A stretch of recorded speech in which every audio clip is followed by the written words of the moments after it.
तो चलिए, जो पहला चैप्टर है मॉडर्न फिजिक्स का आपके बुक पे, उसका क्या नाम है? Dual nature of matter and radiation, ये नाम है ना। और इसमें सबसे पहला टॉपिक क्या है? De Broglie's hypothesis.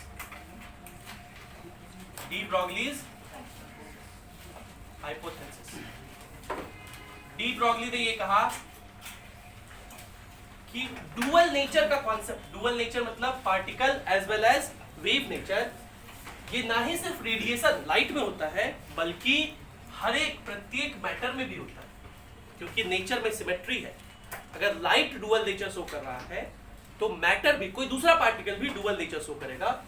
और डी ब्रॉगली ने दो प्रॉपर्टीज को, क्या क्या प्रॉपर्टीज थे? वेवलेंथ और मोमेंटम। वेवलेंथ एक वेव का प्रॉपर्टी है। वेवलेंथ किसका प्रॉपर्टी है? वेव का। Wave property is wavelength. और पी क्या है? Linear momentum. ये पार्टिकल प्रॉपर्टी है। Particle property is linear momentum. इसको डी ब्रॉगली ने रिलेट कर दिया।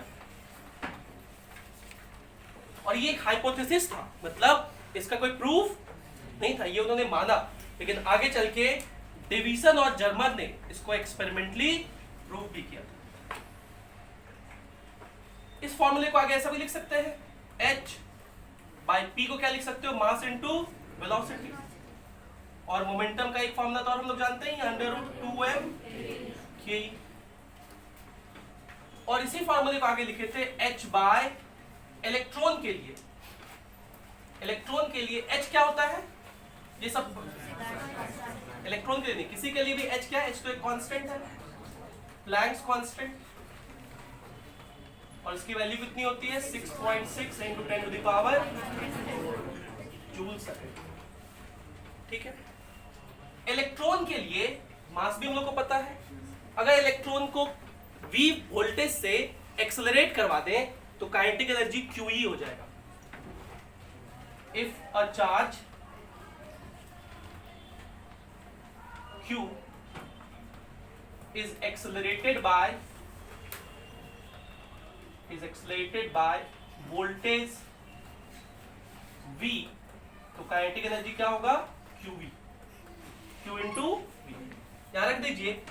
तो H भी पता है, √2m। इलेक्ट्रॉन के लिए मास भी पता होगा और इलेक्ट्रॉन के लिए चार्ज भी पता होगा। तो ये सब पुट करके कितना आता है? 12.27 by √V एंगस्ट्रॉम। लेकिन ध्यान रखिएगा, ये वाला जो फॉर्मूला है इसके लिए है for electron accelerated by voltage V। ठीक है। और यहां पे ध्यान रखिएगा, यहां पे V क्या है? वेलोसिटी। इसको बोलते हैं डी ब्रॉगलीज हाइपोथेसिस। और इस वाले फॉर्मूले को डेविसन और जर्मर ने एक्सपेरिमेंटली प्रूव भी किया। एक्सपेरिमेंटली इलेक्ट्रॉन का वेव फेनोमेनन देखा। कौन सा wave phenomenon?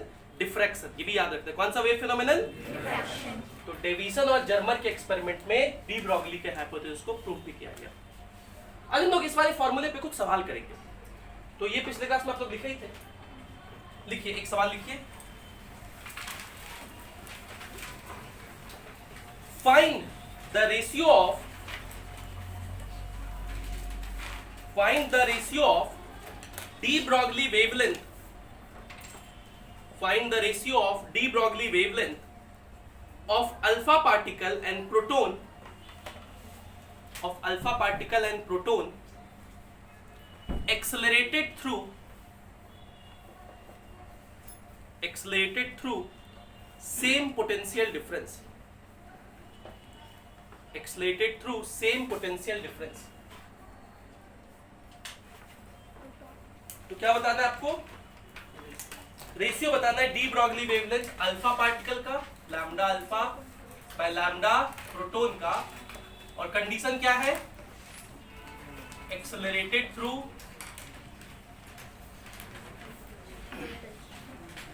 Same potential difference. Try करिए, 2 मिनट का समय है आपके पास।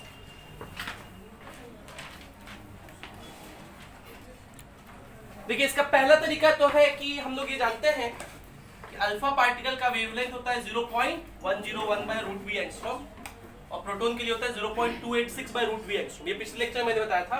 और कैसे निकाले हैं, बिल्कुल वैसे ही। अल्फा पार्टिकल किसको बोलते हैं, हीलियम 2+ को। तो चार्ज हो गया 2e के बराबर, और हीलियम का मास कितना होता है 4 AMU।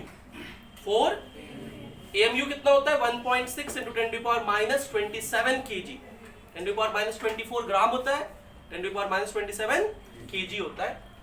तो इस वाले फॉर्मूले में रख दीजिए, m रख दीजिए, h रख दीजिए, काइनेटिक एनर्जी हो जाएगा q × v।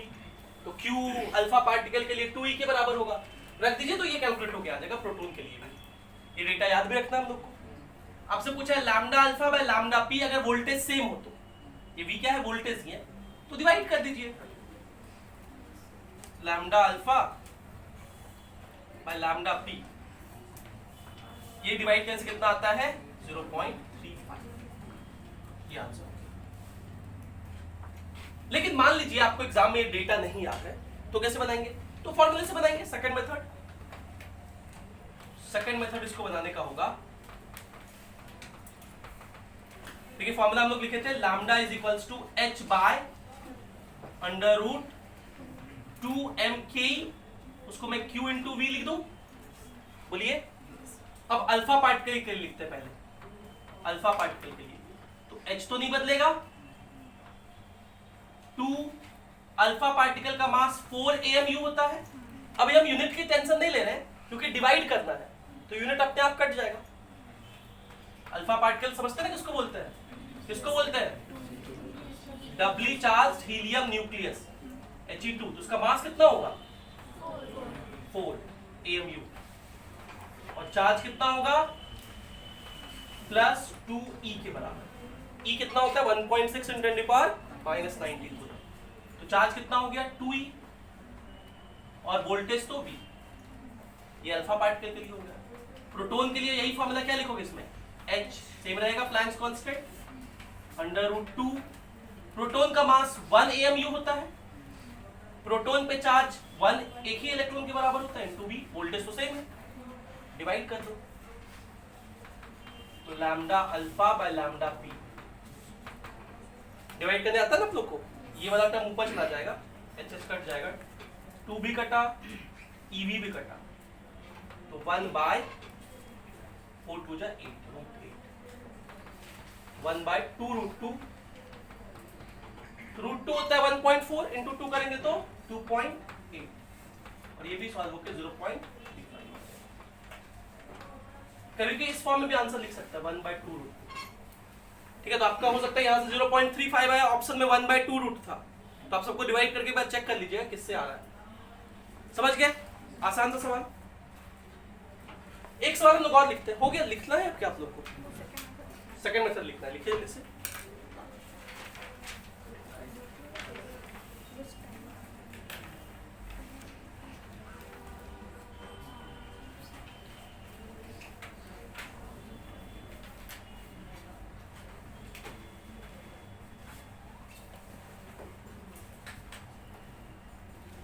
इधर हो जाओ, यहाँ बैठो, ये दो लोग बैठा है, नहीं बैठने दे रहा, सो भी नहीं बैठने दे रहा। हाँ 2 के बराबर, बैग भी रखा है बीच में, उधर रख।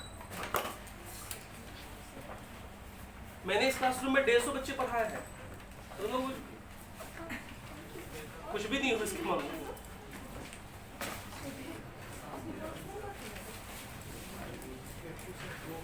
क्या इतना एसी काहे लगवाया है, अभी ठंड देखो, कोई भी अप्लायंस जो होता है ना, वो ठंड में इतना दिन से चला नहीं है, बजाय से अगर उसका सर्विसिंग हुआ तब ना अच्छा काम करेगा। तुम लोग देखो आज सर्विसिंग हो के आए हो, एकदम सुबह सुबह टाइम पे आ गए, ये हो गया। चलिए एक सवाल लिखते हैं जो अभी रिसेंटली जेईई मेंस में पूछा भी गया था, मेरे ख्याल से 2021 का ये सवाल है, मैं 20 भी लिख देता हूँ, क्योंकि मुझे 21-20 वाले सवालों में कंफ्यूजन भी होता है बहुत, मेरे पास लिखा हुआ नहीं इसलिए। लिखिए, two particles moving at right angle to each other, two particles moving at right angle to each other, two particles moving at right angle to each other, right angle मतलब 90 degree, right angle to each other possesses, possesses मतलब है, उसके पास कुछ होना को possess कहना है, possesses de Broglie wavelength lambda 1 and lambda 2, de Broglie wavelength lambda 1 and lambda 2, full stop. Find de Broglie wavelength lambda, find de Broglie wavelength lambda of particle formed by their completely inelastic collision, their completely inelastic collision,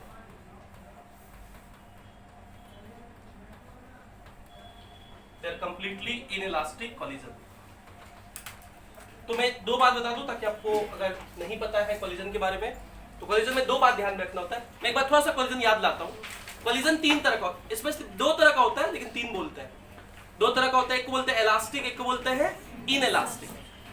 elastic में momentum के साथ साथ kinetic energy भी conserve रहता है, और inelastic में momentum तो कंजर्व रहता है लेकिन काइनेटिक एनर्जी का लॉस हो जाता है। इनइलास्टिक का एक स्पेशल केस होता है, इसको बोलते हैं कंप्लीटली इनइलास्टिक।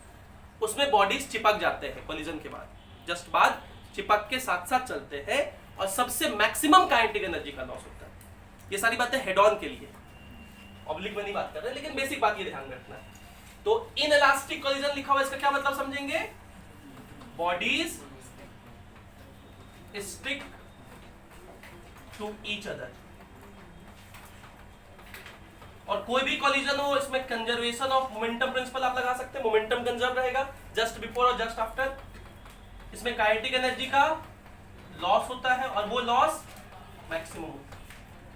ठीक, तो आप ट्राई करिए सवाल, 2 मिनट का समय है आपके पास। चलिए हम ही बताते हैं। देखिए ये तो आसान सवाल था, बहुत आसान सा।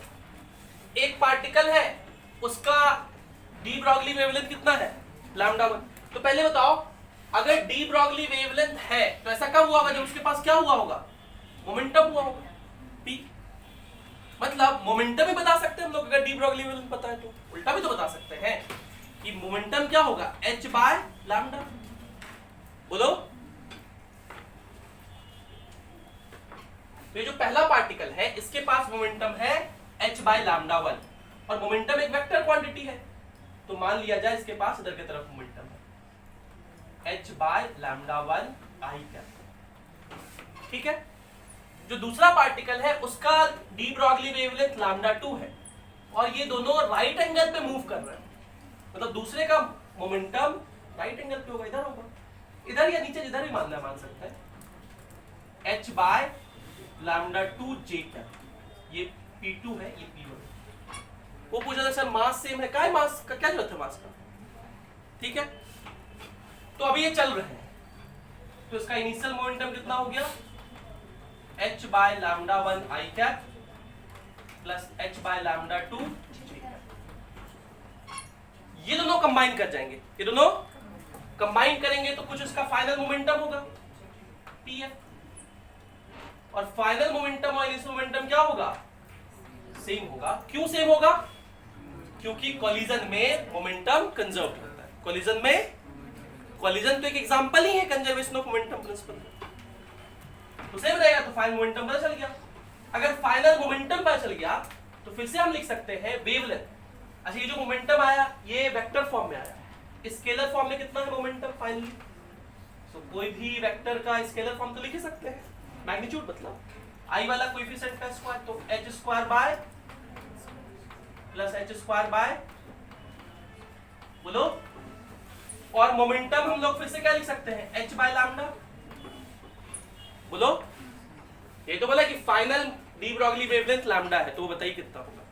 तो मोमेंटम फिर से लिख दिया h बाय लैम्डा, ये h स्क्वायर कॉमन लिए उधर जाके कट गया, therefore under root 1 by lambda square plus 1 by lambda 2 square is equals to 1 by lambda. आपको लैम्डा चाहिए, उसके बाद सॉल्व कर दो, एलसीएम ले लो, ऊपर नीचे हो जाएगा, तो ये हो जाएगा lambda is equals to lambda 1 lambda 2 by under root lambda 1 square plus lambda 2 square. ये आंसर आया समझ में? इसमें कोई बात नहीं समझ में पूछ सकते हो। क्या किए, इनिशियल मोमेंटम लिखे, इनिशियल मोमेंटम को सम किए, टोटल इनिशियल मोमेंटम हो गया, फाइनल मोमेंटम भी उतना ही होगा, क्यों?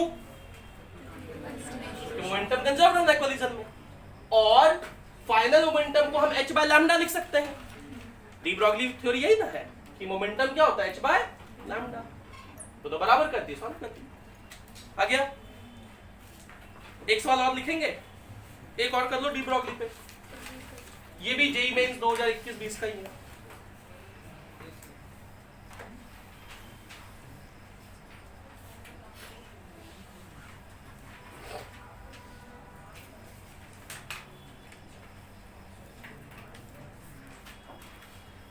बताए नहीं हुआ है, लिखो, अब लिखना ना, समझा दिए ना, लिखो अगला सवाल।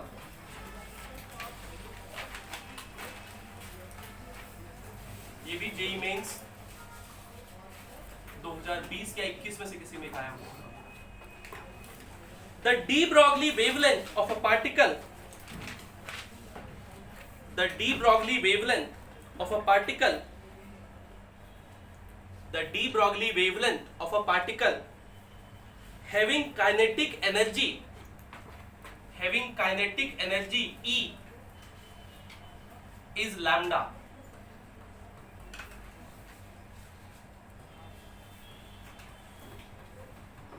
Having kinetic energy E is lambda.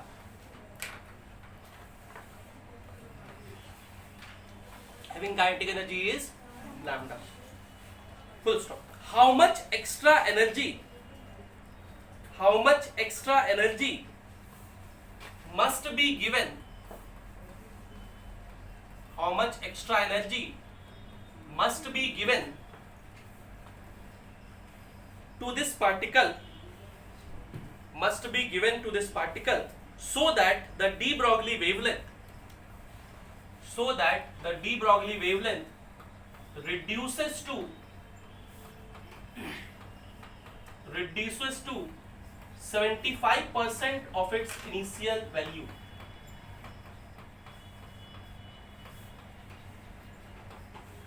Reduces to 75% of its initial value. ये लिख लीजिए,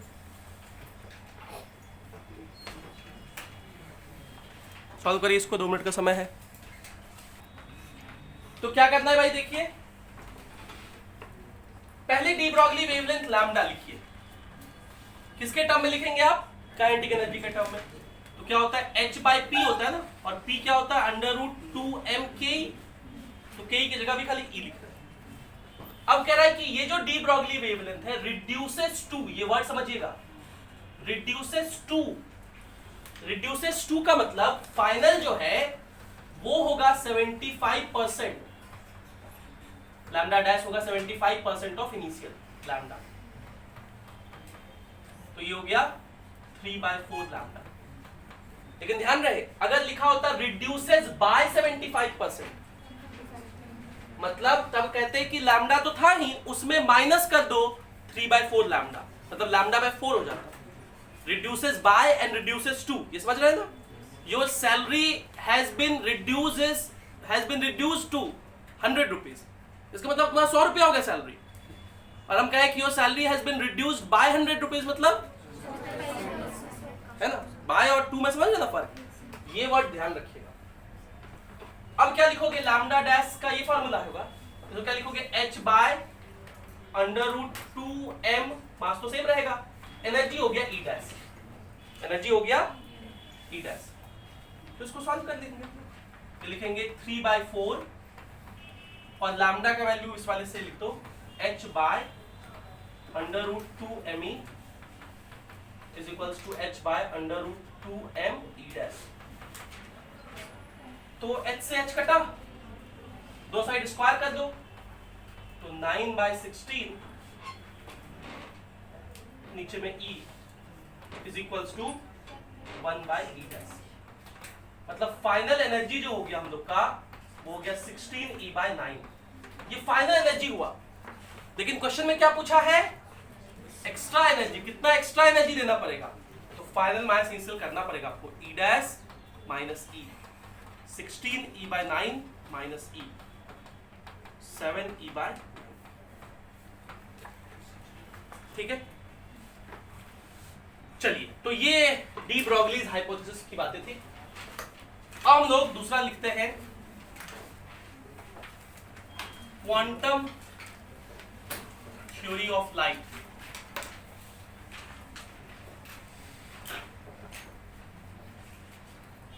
इसमें हमने लिखा था कि लाइट कैसा नेचर शो करता है? डुअल नेचर शो करता है। लाइट कैसा नेचर शो करता है? हम लोग इस क्वांटम थ्योरी में आज इसका पार्टिकल नेचर चर्चा करेंगे। कौन सा नेचर? Particle nature. और पार्टिकल नेचर किस पे बेस्ड है? फोटोन पिक्चर पे बेस्ड है। फोटोन पिक्चर या फोटोन थ्योरी कहते हैं इसको। तो आज हम लोग फोटोन थ्योरी के बारे में बात करेंगे। आप ये लिखिए और फिर एक दो लाइन लिखते हैं हम लोग इसके बारे में।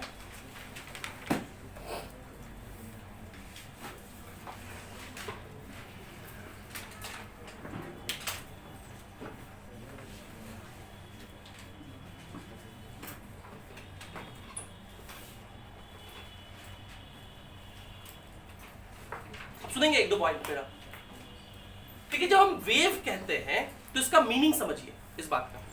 जब हम कहते हैं कि देखिए यहां से एक वेव आ रहा है ऐसे, तो इस वेव का जो एनर्जी है, इस वेव का जो ये सब जगह है, यहां भी है, यहां भी है, यहां यहां यहां, सब जगह एनर्जी है। सब जगह एनर्जी कॉन्टिन्यूअसली डिस्ट्रीब्यूटेड है। और ये कोई एक लाइन तो होगा नहीं, एक वेव तो होगा नहीं, बहुत सारा वेव होगा। तो यहां भी होगा, यहां भी, इसके जस्ट बगल में दूसरा वेव होगा, यहां होगा, इस तरह से। इन सबको वेव फ्रंट कहते हैं। क्या बोलते हैं? ये सब जगह एनर्जी होगा और कॉन्टिन्यूअसली डिस्ट्रीब्यूटेड एनर्जी होगा। एनर्जी क्या होगा? कॉन्टिन्यूअसली डिस्ट्रीब्यूटेड होता है वेव में। लेकिन आइंस्टीन और प्लैंक क्वांटम, इन दोनों ने कहा कि नहीं, लाइट में ऐसा नहीं होता। लाइट एक इलेक्ट्रोमैग्नेटिक वेव है, लेकिन इस इलेक्ट्रोमैग्नेटिक वेव में एनर्जी कॉन्टिन्यूअसली डिस्ट्रीब्यूटेड नहीं होता है। इसमें एनर्जी डिस्क्रीट जगह पे होता है। यहां है, यहां है, यहां है, यहां है, यहां है। ये वैसा ही डिस्क्रीट है जैसे रेलगाड़ी है। रेलगाड़ी के डब्बे हैं, एक डब्बा, दूसरा डब्बा, दो डब्बे के बीच में गैपिंग है कि नहीं है? कॉन्टिन्यूअस नहीं है, बीच में क्या है? गैपिंग है। तो इसको बोलते हैं डिस्क्रीट डिस्ट्रीब्यूशन। तो लाइट में जो फोटोन्स होता है वो क्या होता है? पैकेट्स ऑफ एनर्जी है। वही रेलगाड़ी के डब्बे जैसा है। एक एनर्जी पैकेट यहां है, दूसरा एनर्जी पैकेट यहां है, तीसरा एनर्जी पैकेट यहां है। पैकेट्स में डिस्क्रीटली एनर्जी डिस्ट्रीब्यूटेड होता है, कॉन्टिन्यूअसली डिस्ट्रीब्यूटेड नहीं होता है। इसको बोलते हैं photon picture. Photon theory light में एनर्जी के डिस्ट्रीब्यूशन को कॉन्टिन्यूअस नहीं मानता है। कैसा मानता है? डिस्क्रीट मानता है। तो वेव और फोटोन थ्योरी में डिफरेंस समझ गए? पक्का? वेव में क्या होता है? एनर्जी कॉन्टिन्यूअसली डिस्ट्रीब्यूटेड होता है। अच्छा, इसका क्या फायदा होगा? इसका फायदा ये होगा, अगर कॉन्टिन्यूअसली डिस्ट्रीब्यूटेड है और यहां पर कोई ब्लॉक रख दें, अभी हम लोग पढ़ेंगे फोटो इलेक्ट्रिक इफेक्ट, तो आप मान लो यहां एक मेटल का प्लेट रख दो। क्या रख दो?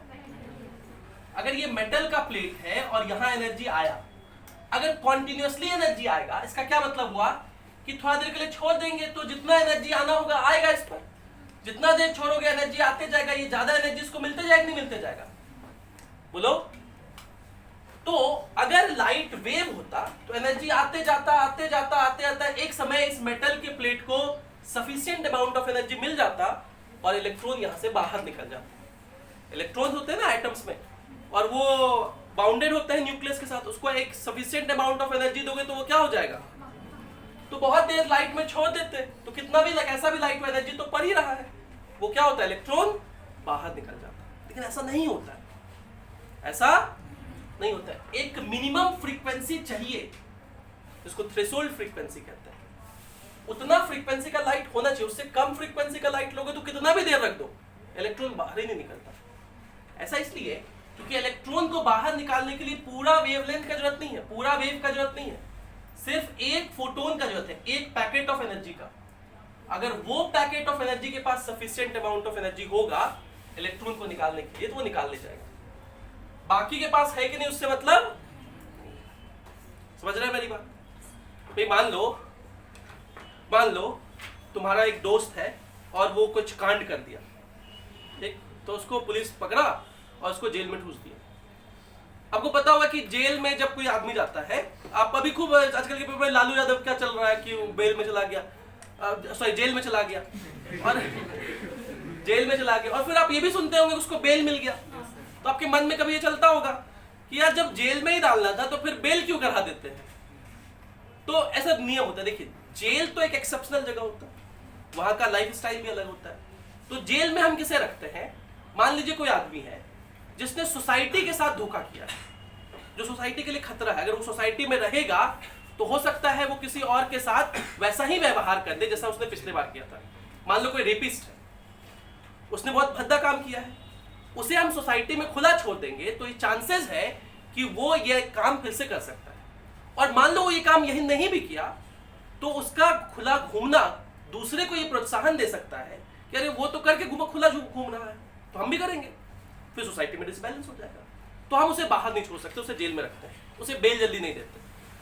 लेकिन मान लो कोई इंसान था और वो गाड़ी चला रहा था, गलती से कोई आदमी उसमें टकरा गया, आदमी टकराया, उसका हाथ टूट गया, वो केस कर दिया कि रॉन्ग साइड ड्राइव कर रहा था और ऐसा हो गया।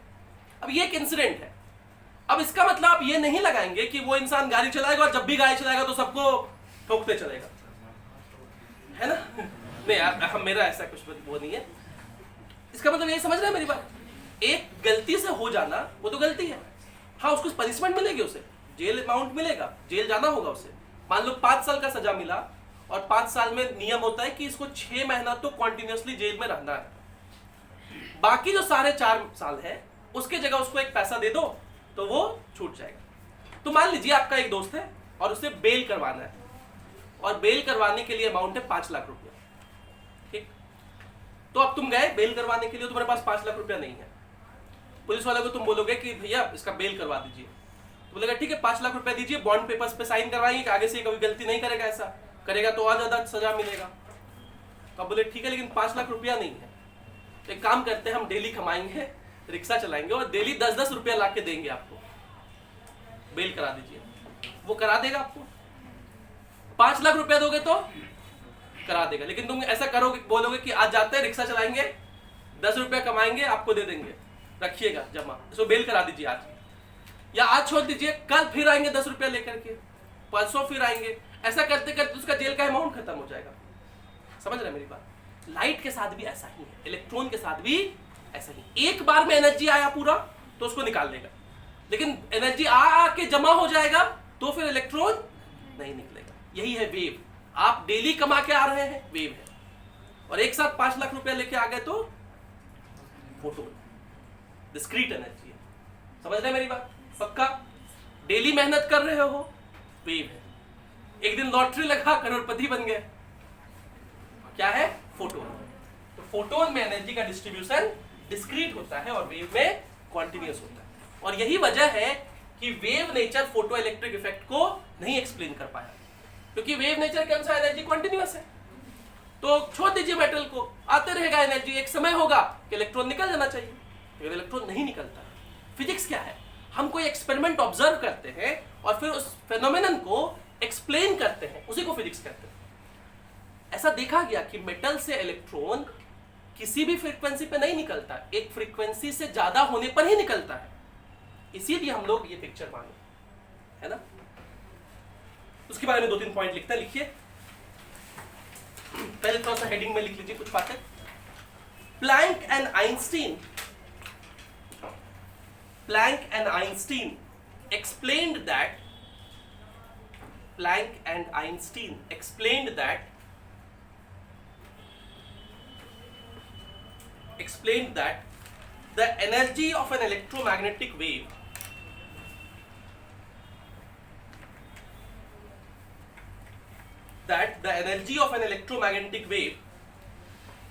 is not continuously distributed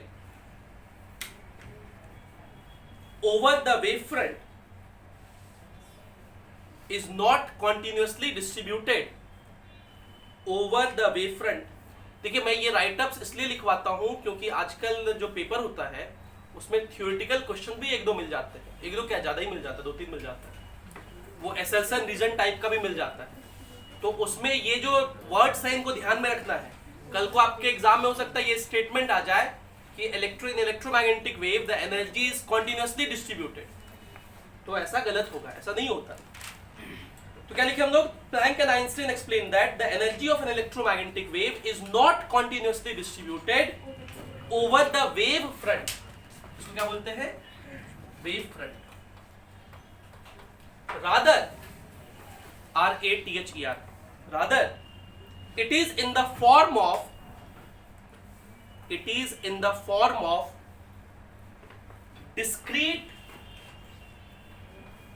discrete का मतलब होता है कहीं कहीं, discrete bundles of energy packets, discrete bundles of energy packets,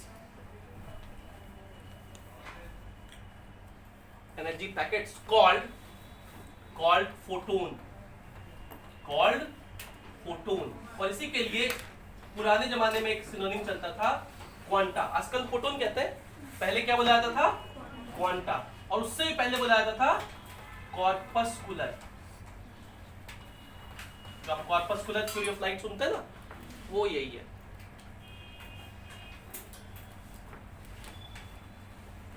ठीक, अब हम लोग एक एक पॉइंट इंपॉर्टेंट लिखेंगे जो हमारे काम का होगा।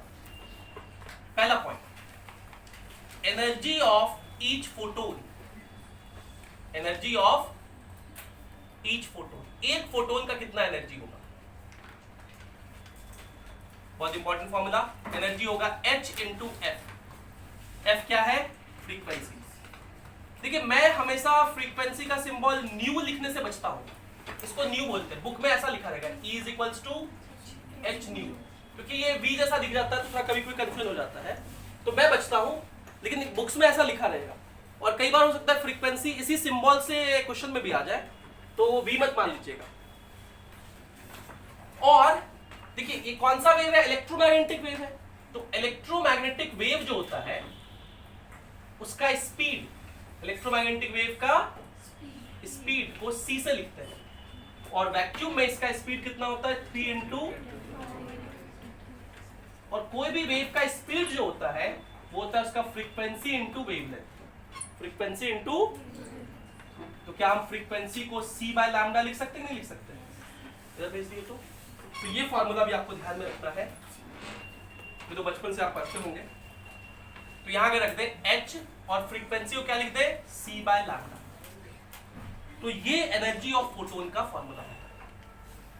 अब यहाँ पे हमने आपको बताया था कि हम लोग मॉडर्न फिजिक्स में कुछ कुछ डेटा याद रखेंगे, तो जनरली हम लोग को एनर्जी जो होगा इलेक्ट्रॉन वोल्ट में लिखना होगा।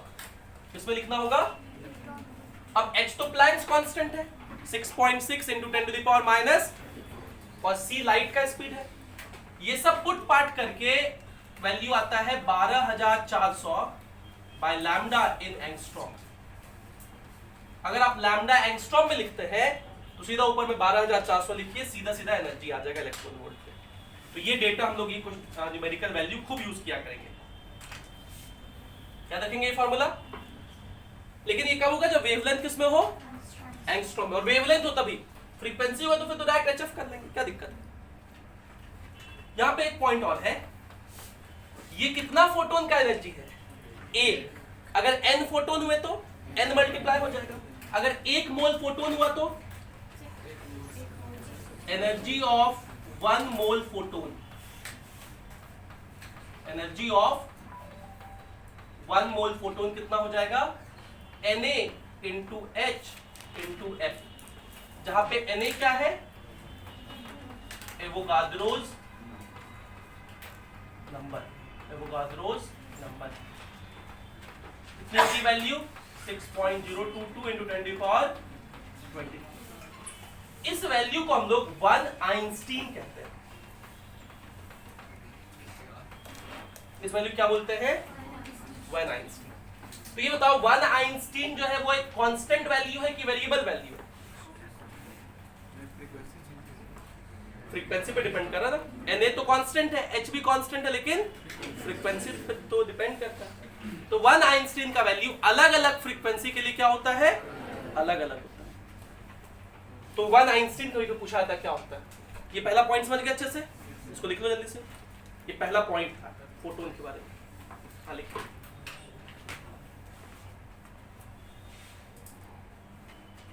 चलिए तो आगे कुछ और प्रॉपर्टीज हम लोग लिखते हैं। दूसरा प्रॉपर्टी, तो कुछ थ्योरेटिकल पॉइंट्स है, पहले हम लोग उनको लिखने। लिखिए। अच्छा उससे पहले एक टर्म समझ लीजिए, एक टर्म खूब यूज करेगा, इंटेंसिटी। हम लोग इसको डिफाइन करेंगे। अब एक मोटा मोटा मीनिंग समझिए इंटेंसिटी का। देखिए फ्रीक्वेंसी अगर है तो एनर्जी होगा और H इंटू एफ के बराबर होगा एक फोटोन का। इंटेंसिटी का मतलब कितने फोटोन है। इंटेंसिटी जनरली किस पे डिपेंड करता है? नंबर पे, नंबर ऑफ फोटोन्स। तो अगर इंटेंसिटी ज्यादा है इसका क्या मतलब समझेंगे? नंबर ऑफ फोटोन्स ज्यादा है। नंबर ऑफ, भाई एक पहले 10 फोटोन था और दूसरी बार 20 फोटोन है, तो किसका इंटेंसिटी ज्यादा है? 20 वाले का। ठीक। अब ये बताओ एक फोटोन का एनर्जी क्या इंटेंसिटी पे डिपेंड करेगा? बोलो। इसको ऐसे इमेजिन करते हैं, मान लीजिए यहाँ पे 50 आप लोग हैं और 50 के पॉकेट में, सबके पॉकेट में 100 रुपया है। ये आपका औकात 100 रुपया, ये आपका एनर्जी हो गया, आप फोटोन के जैसे। ठीक। इंटेंसिटी का मतलब कि इस पूरे रूम में कितना पैसा है। लेकिन अगर मान लो हर एक से अगर काम हो तो एक फोटोन का एनर्जी कितना कहेंगे? 100। क्या ये पूरे रूम में कितना बच्चा हो उस पर डिपेंड करेगा? 50 हो, 100 हो, 200 हो, पूरे रूम का एनर्जी डिपेंड करेगा, पूरे रूम का पैसा डिपेंड करेगा। लेकिन एक का नहीं करेगा। एक का पैसा तो 100 ही रहेगा चाहे कितना ही बच्चा हो। समझ रहे मेरी बात? तो एक फोटोन का एनर्जी क्या इंटेंसिटी पे डिपेंड करेगा? नहीं, क्योंकि इंटेंसिटी का रिलेशन किससे होता है? नंबर ऑफ फोटोन्स से। Is directly proportional to number of photons. तो ये पॉइंट याद रखना। लिखो, पहला पॉइंट यही है। मतलब ये दूसरा पॉइंट होगा, पहला नहीं, दूसरा पॉइंट होगा। Each photon has definite energy. Each photon has definite energy which depends on frequency, bracket में, और वेवलेंथ। पे फ्रीक्वेंसी और वेवलेंथ तो रिलेटेड है एक दूसरे से। फ्रीक्वेंसी और wavelength bracket close, and is independent of intensity of radiation. And is independent of intensity of radiation.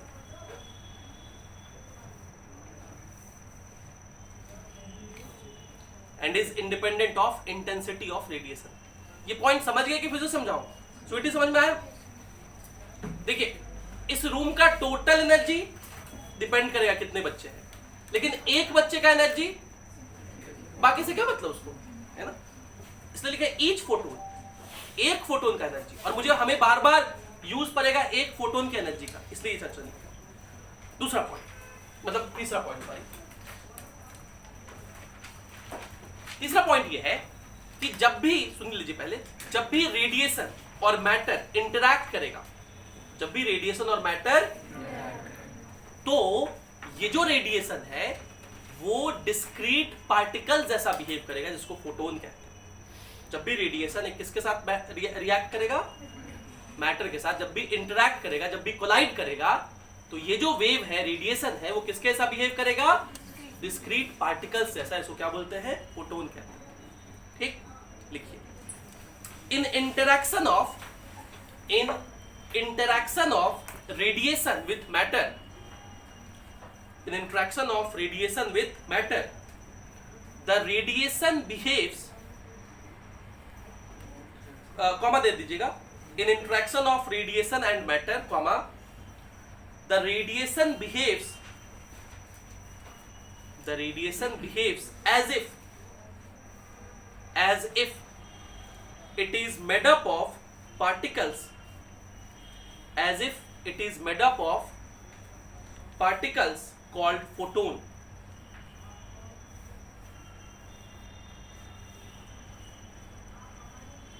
Called photon, full stop.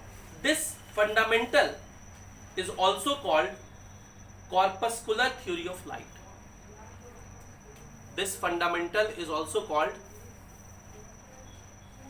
corpuscular theory of light. This fundamental is also called corpuscular theory of light. अच्छा, आप में से इतना लोग को board देना है, अगर इस बार हो रहा है क्या, पास आउट वालों को नहीं देना ना, तो जिन लोग के लिए बोर्ड अगर होता 12th वालों के लिए, ये टॉपिक बहुत इंपॉर्टेंट है, फोटोन्स का तुम्हारे लिए, तुमको देना है ना, हाँ, तो तुम्हारे लिए इंपॉर्टेंट है। फोटोन्स का ये पूछता है, प्रॉपर्टीज लिखना है ना, 3 नंबर का सवाल आता है, 6 प्रॉपर्टीज लिख के आना, तो कितना लिख लिए, 3 लिख लिए, चौथा लिखिए, 4th प्रॉपर्टी लिखिए। देखिए, एक कोई सोर्स है मान लीजिए, और मैं इस सोर्स को मोनोक्रोमैटिक कहूंगा, क्या कहूंगा, तो 2 वर्ड है, एक है मोनो और दूसरा है क्रोमैटिक, दोनों के मिलन से बना है मोनोक्रोमैटिक। मोनो मतलब होता है 1 और क्रोमैटिक मतलब होता है फ्रीक्वेंसी। तो मोनोक्रोमैटिक सोर्स का मतलब वैसा सोर्स जिससे जो लाइट निकल रहा है उसका एक ही फ्रीक्वेंसी है ना, बहुत सारी फ्रीक्वेंसीज नहीं है। जैसे ये व्हाइट लाइट है, व्हाइट लाइट में तो बहुत सारा कलर है, वायलेट है, इंडिगो है, ब्लू है, और उन सबका फ्रीक्वेंसी सेम नहीं। तो व्हाइट लाइट की बात हम नहीं कर रहे, कैसे लाइट की बात कर रहे हैं, मोनोक्रोमैटिक। जैसे लेजर आप लोग देखे हैं, खूब आजकल मिलता है मार्केट में, आराम से मिल जाएगा, रेड कलर वाला लेजर है ना, तो वो एकदम पाथ में ऐसे सीधा सीधा आपको जाता हुआ दिखता है, तो वो एक ही लाइट है, रेड लाइट, उसका फ्रीक्वेंसी क्या होगा, सेम होगा। तो मोनोक्रोमैटिक सोर्स अगर है तो उससे जितने भी फोटोन्स निकलेंगे सबका फ्रीक्वेंसी क्या होगा, सेम होगा, सबका एनर्जी भी क्या होगा, और ये जब स्पेस में चलेंगे तो ये इलेक्ट्रोमैग्नेटिक वेव्स है, तो किस स्पीड से चलेंगे, लाइट के स्पीड से चलेंगे, है ना। तो लिखिए, all photons emitted by any source travels with same speed as of light,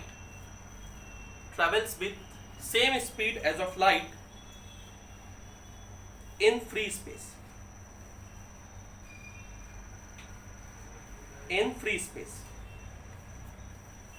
ठीक है। Next, photon particle collision. Photon particle collision,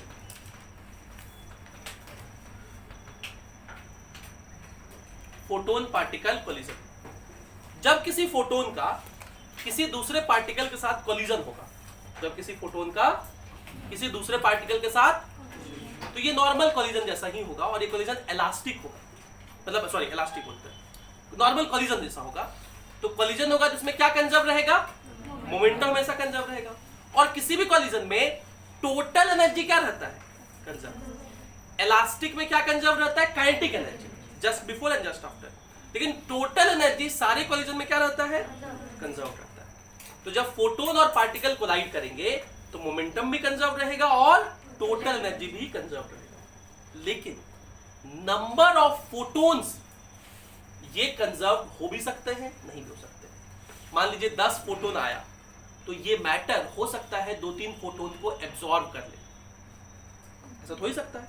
photon क्या है, लाइट, तो लाइट को एब्जॉर्ब किया जा सकता है, नहीं किया जा सकता है, बहुत सारे एब्जॉर्बिंग मटेरियल्स होते हैं, वो एब्जॉर्ब कर लेगा। तो नंबर ऑफ फोटोन्स कंजर्व रहेगा क्या, हो भी सकता है, नहीं भी रह सकता। अगर सारा का सारा रिफ्लेक्ट कर दिया तो रह जाएगा, या सारा का सारा ट्रांसमिट कर दिया तो रह जाएगा, लेकिन हमेशा रहे ये जरूरी नहीं है। अच्छा, हमेशा घटेगा ही कि बढ़ भी सकता है नंबर ऑफ फोटोन्स, वो ये बोले घट ही सकता है, बढ़ेगा कैसे, बता रहे कैसे बढ़ सकता है। मान लो फोटोन्स आए और वो फोटोन्स इलेक्ट्रॉन को एनर्जी मिल गया, तो आपको पता होगा एनर्जी जो इलेक्ट्रॉन जो होता है वो बहुत सारे एनर्जी लेवल्स में होता है, आगे पढ़ेंगे बोर्स थ्योरी में। तो मान लो ग्राउंड स्टेट में था, वहां से वो थर्ड लेवल पे चला गया, ठीक, फोटोन आया, एक फोटोन आया, उससे एनर्जी इतना मिला कि वो कहां चला गया। अब वो थर्ड लेवल से बहुत सारा फोटोन से मीट कर सकता है। वो पहले थर्ड से 2 पे आएगा तो एक फोटोन अलग मिलेगा, 2 से 1 पे आएगा तो अलग मिलेगा, क्योंकि दोनों का एनर्जी डिफरेंस अलग है। 3 से डायरेक्ट 1 पे आ जाएगा तो 3 तरह से मिल सकते हैं फोटो। तो नंबर ऑफ फोटोन्स क्या हो सकते हैं, बढ़ भी सकते हैं, घट भी सकते हैं। समझ में आया? तो ये लिखो, in the situation when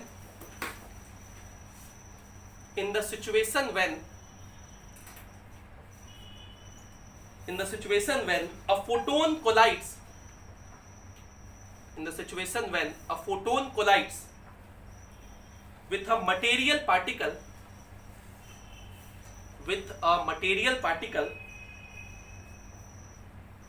comma,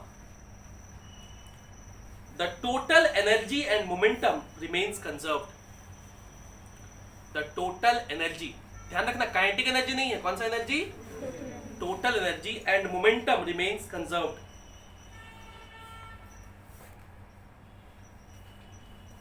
remains conserved, full stop, patch change करके उसी पॉइंट में। however comma the number of photons may not be conserved because during collision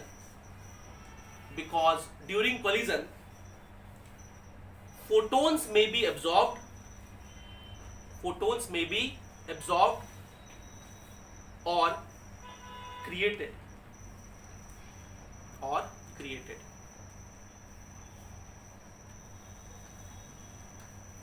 ठीक है।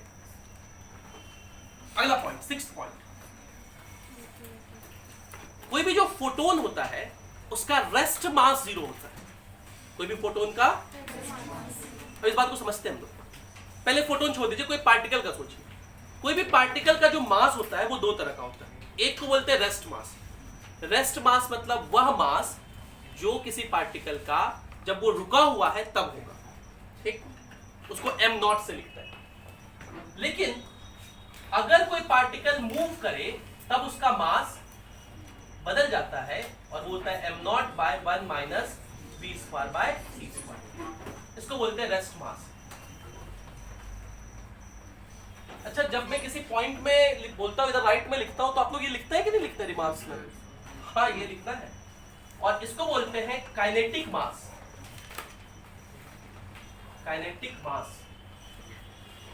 या इसी को डायनेमिक मास भी बोलते हैं।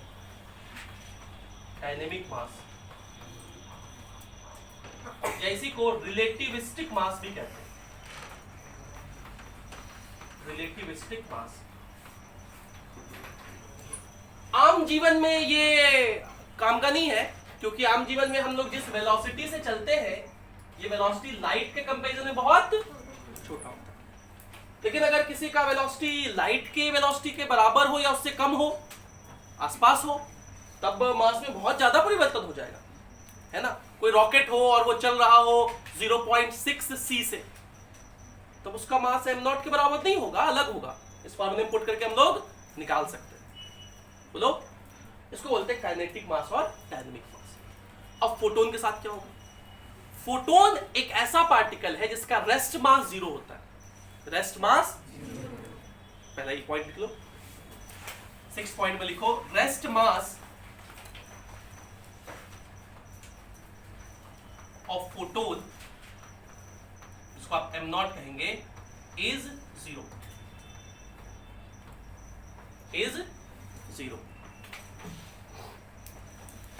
ठीक है।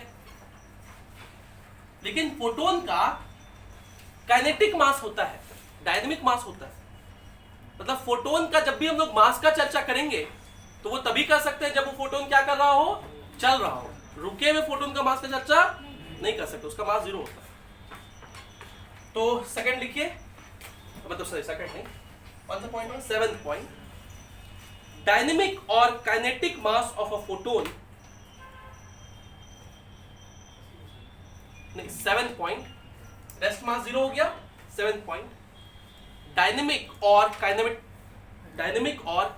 मास, डायनेमिक और kinetic mass of a photon can be obtained using Einstein's energy mass equivalence, using Einstein's energy mass equivalence, using Einstein's energy mass equivalence। तो आप जानते हैं E इज इक्वल्स टू क्या होता है, mc स्क्वायर होता है ना। तो E is equals to mc square में जो m होता है पता है क्या है, कौन सा मास, काइनेटिक मास होता है। और आप जान रहे हैं फोटोन का एनर्जी कितना होता है, hf, फोटोन का एनर्जी कितना होता है, तो यहां से देखिए फ्रीक्वेंसी के टर्म में m कितना हो जाएगा, hf बाय c स्क्वायर, या एनर्जी तो hc बाय लैम्डा भी होता है, बोलो, तो एक c कट जाएगा, तो c इधर आ जाएगा, तो h बाय लैम्डा c, तो ये फ्रीक्वेंसी के टर्म में हुआ और वो वेवलेंथ के टर्म में, ये होता है किसी भी फोटोन का काइनेटिक मास, या उसी को डायनेमिक मास या रिलेटिविस्टिक मास जो भी कहें, ये लिख लीजिए। तो हो सकता है कैलकुलेट करने बोल दे आपका फोटोन का काइनेटिक मास कितना होता है। देखिए मॉडर्न फिजिक्स में बहुत सारे फार्मूला बेस्ड टॉपिक है, putting the formula getting the answer, बस आपको पता होना चाहिए इसका ये फार्मूला है, ऐसा निकालते हैं। और इसलिए मैं जनरली सबका प्रूफ भी बता रहा हूँ कैसे आ रहा है वो, ताकि आपको एक बेसिक ध्यान में रहे कि अच्छा ऐसे ऐसे होता है, तो फिर आप निकाल भी सकते हैं अगर भूल गए फार्मूला तो। ये रिलेशन तो याद रहेगा, mc square equals to hf, वहां से निकाल देंगे।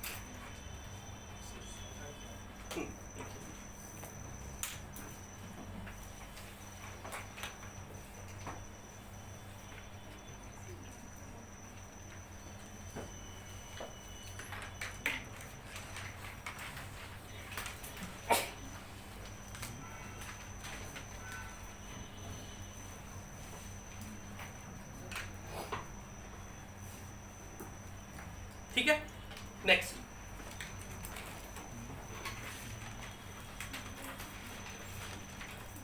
Eight number point. तो हम लोग फोटोन का मास कैलकुलेट कर लिए, फोटोन का मास कैलकुलेट कर लिए, कौन सा मास, काइनेटिक मास।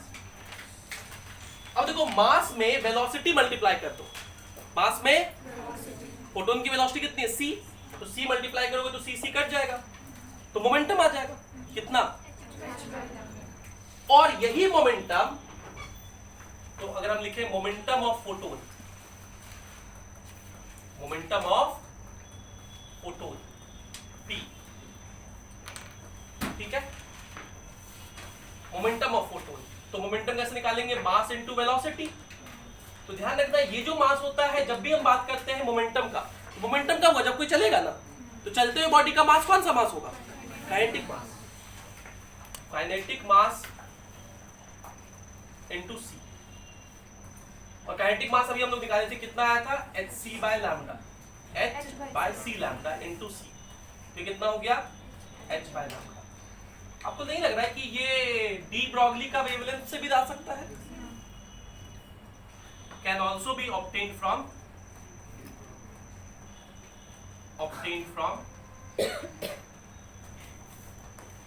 लिख लीजिए। अब हम इसको थ्योरी में क्या लिखा है, ऐसे लिखिए, can also be obtained from de Broglie's theory.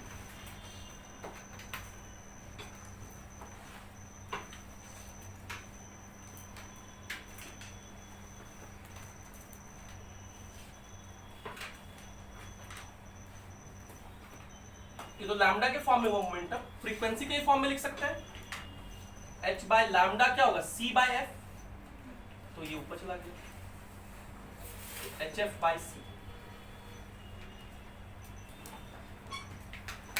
ठीक है। और यहां पे एक फॉर्मूला और बनता है, वो देखिए, ये बहुत इंपॉर्टेंट फॉर्मूला बनेगा, सुनिएगा ध्यान से। ये P है, P is equals to HF को क्या बोलोगे? Energy of photon, E by C। What is E? Energy of photon. तो ये फॉर्मूला भी ध्यान रखना है, कभी कभी आपसे मोमेंटम पूछेगा एनर्जी के टर्म में, तो एनर्जी बाय C कर दोगे तो क्या मिल जाएगा? मोमेंटम। ठीक है, ये सारे चीज काइनेमेटिक्स वाले टाइप नहीं है, इसलिए अलग से आपको लिखना पड़ रहा है, एनर्जी बाय C। और इसमें ये सब लिख सकते हैं, E is equals to PC, energy is equals to momentum into light का स्पीड। ध्यान रखिएगा, जब भी हम लोग इस वाले चैप्टर में P लिखेंगे तो वो मोमेंटम होगा, लेकिन इस चैप्टर में पावर भी यूज करेगा, तो उसको कैसे लिखेंगे फिर? वहां भी P लिख सकते हैं, बुक में तो P ही लिखा रहेगा, तो हम लोग कोई सा नया सिंबल डिराइव कर लेंगे उसके लिए, Q। ठीक है, Q लिखा करेंगे तो क्या होगा? पावर। कुछ वैसा सिंबल निकाल लेंगे ताकि हम लोग के मन में क्लियर रहे कि पावर भी है, मोमेंटम भी है। नहीं तो क्या होगा ना, P कहीं पावर वाला लिख दोगे, ऐसा खूब होता है, तो ध्यान रखना। ये 8 पॉइंट लिख लिए पक्का, 9 पॉइंट पावर से ही लेके थे, इसलिए मुझे याद आया, नहीं हुआ है। अच्छा, ये रिलेशन कैसे आ रहा है वो समझना है आपको, याद नहीं रख पाओगे सारा कुछ याद कहां से आ रहा है, सब ये वाले से आया। m लिखे तो यहां से मास आ गया, मास इनटू वेलोसिटी कर दिए तो मोमेंटम आ गया, और उसमें HF दिखा जो कि एनर्जी होता है, तो वहां से एनर्जी के साथ भी रिलेशन आ गया।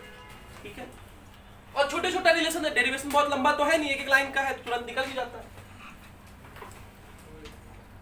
9th पॉइंट जो हमें लिखना है वो ये है, 9th पॉइंट ये है पावर से रिलेट करना है। पावर के लिए क्या सिंबल बना ले? Q। कुछ और बताए, कोई और सिंबल बोलो। H बना ले, कैपिटल H, स्मॉल h नहीं, कैपिटल H, क्योंकि H से पावर को हम लोग वहां भी यूज करते हैं हीट ट्रांसफर में, Q/T है ना, Q से हीट होता है जनरली, H लिख देते हैं, H से लिख रहे हैं पावर। ठीक है, कैपिटल H से पावर किससे लिख रहे हैं? कैपिटल H से। पावर क्या होता है? Energy by time, energy by time. Energy, एक फोटोन का एनर्जी तो HF होता है, अगर n फोटोन्स है तो n मल्टीप्लाई कर दीजिए by time. So what is n? Number of photons, और t क्या है? टाइम। अगर दोनों को डिवाइड कर दोगे तो n/t, इसको स्मॉल n लिखेंगे, और वो क्या होगा? नंबर ऑफ फोटोन्स पर सेकेंड। जनरली ये पूछा जाता है, नंबर ऑफ फोटोन्स पर सेकेंड कितना होगा? ये एनसीईआरटी का पहला सवाल यही है, पहले दूसरा सवाल यही है। n/t हो जाएगा small n into h into f। तो स्मॉल n पूछा गया है, इस क्वेश्चन में ये पूछा गया कि एक लैंप है, उसका पावर दिया हुआ है, फ्रीक्वेंसी दिया हुआ है, बताइए कितना फोटोन्स पर सेकंड इमिट कर रहा है, तो n हो जाएगा h/hf।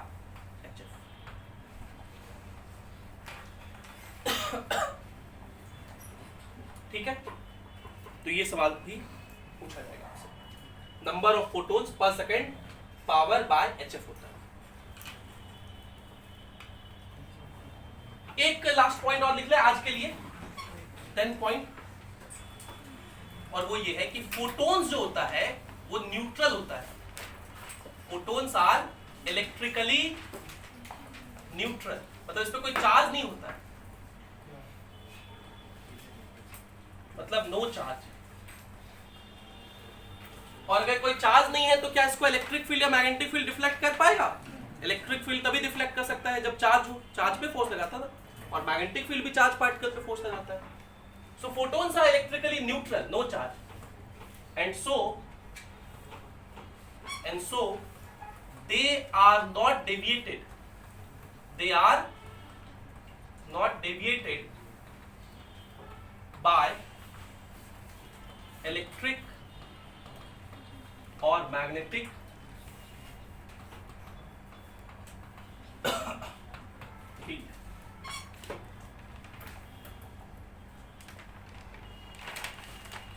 ये पॉइंट बहुत महत्वपूर्ण है। और कितना महत्वपूर्ण है तो आपको अगर कहानी याद हो L1 L2 में सुने थे तो हाइजन की बात याद है। हाइजन लाइट को पार्टिकल क्यों नहीं मानता था? क्या लॉजिक देता था वो, याद करो।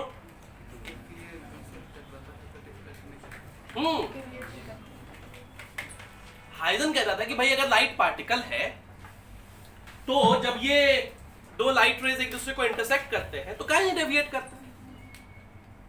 ये लॉजिक था ना हाइजन का, क्योंकि उस समय पार्टिकल का धारणा होता था कि पार्टिकल मतलब इसके पास मास होगा तो कोलिजन होगा, डेविएट कर जाएंगे। ये देखो फोटोन स्पेशल टाइप का पार्टिकल है। फोटोन क्या है? ऐसा पार्टिकल इसके पास रेस्ट मास नहीं है, मोमेंटम है। मोमेंटम है और ये एनर्जी पैकेट्स के फॉर्म में है और इलेक्ट्रिकली न्यूट्रल है। अब देखिए मान लीजिए ये एक लाइट रे जा रही है तो इसमें बहुत सारे एनर्जी पैकेट्स हैं। एक एनर्जी पैकेट है फोटोन और ये क्या है? इलेक्ट्रिकली न्यूट्रल है। इधर से दूसरा लाइट रे आ रहा है, बोलो इसमें भी एक फोटोन है और वो भी क्या है? इलेक्ट्रिकली। तो दो चार्जेस एक दूसरे को क्या रिपेल करेंगे? नहीं करेंगे। इसी वजह से इनके इंटरेक्शन से इनमें कोई डेविएशन नहीं होता। दूसरा पॉइंट, इसको ऐसे भी सोचा जा सकता है कि ये एक चार्ज पार्टिकल है, न्यूट्रल पार्टिकल है और दूसरा लाइट जो है वो एक इलेक्ट्रोमैग्नेटिक वेव है, उसमें इलेक्ट्रिक फील्ड है और तो इलेक्ट्रिक फील्ड और मैग्नेटिक फील्ड किसी न्यूट्रल पार्टिकल को डेविएट नहीं कर सकता, इसीलिए इनमें भी डेविएशन नहीं होता। ये उस सवाल का जवाब है जो हाइजन ने लिखा था। आज के लिए इतना छोड़ देते हैं। 10 पॉइंट फोटोन पे, कुछ और भी पॉइंट्स हैं। फोटोन थ्योरी भी खत्म नहीं हुआ, थोड़ा सा फोटोन थ्योरी और करेंगे। चल स्लाइड पीछे करिए। चलिए बाय बाय, टेक केयर।